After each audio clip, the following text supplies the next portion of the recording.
Through solution, colloidal solution మరియు suspension. ఈ మూడింటి మధ్య ఉన్న మెయిన్ డిఫరెన్స్ ఏంటో కేవలం ఒకే నిమిషంలో చూద్దాం. సొల్యూట్ కణాల పరిమాణం ఆధారంగా, అంటే types of solutions based on size of solute పార్టికల్స్ని కెమిస్ట్రీలో ఇలా 3 రకాలుగా వర్గీకరించవచ్చు.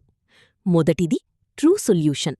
ఇందులో పార్టికల్ సైజ్ చాలా చిన్నగా, అంటే లెస్ దాన్ 1 నానోమీటర్ ఉంటుంది. ఇది పూర్తిగా ట్రాన్స్పరెంట్గా ఉంటుంది. కణాలు మన కంటికి అస్సలు కనిపించవు, పార్టికల్స్ నాట్ విజిబుల్, మరియు కిందకు అస్సలు చేరిపోవు, నో సెట్లింగ్ డౌన్. ఉదాహరణకు నీళ్లలో కలిపిన సాల్ట్ లేదా షుగర్.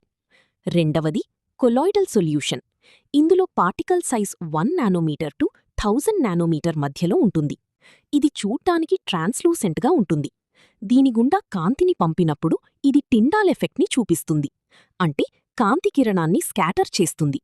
ఇందులో కూడా కణాలు కిందకు చేరవు, నో సెట్లింగ్ డౌన్. ఉదాహరణకు మిల్క్, ఫాగ్ మరియు స్టార్చ్ సొల్యూషన్. మూడవది సస్పెన్షన్. ఇందులో పార్టికల్ సైజ్ చాలా పెద్దది, అంటే మోర్ దాన్ 1000 నానోమీటర్ ఉంటుంది. ఇదొక ఒపీక్ మిక్స్చర్.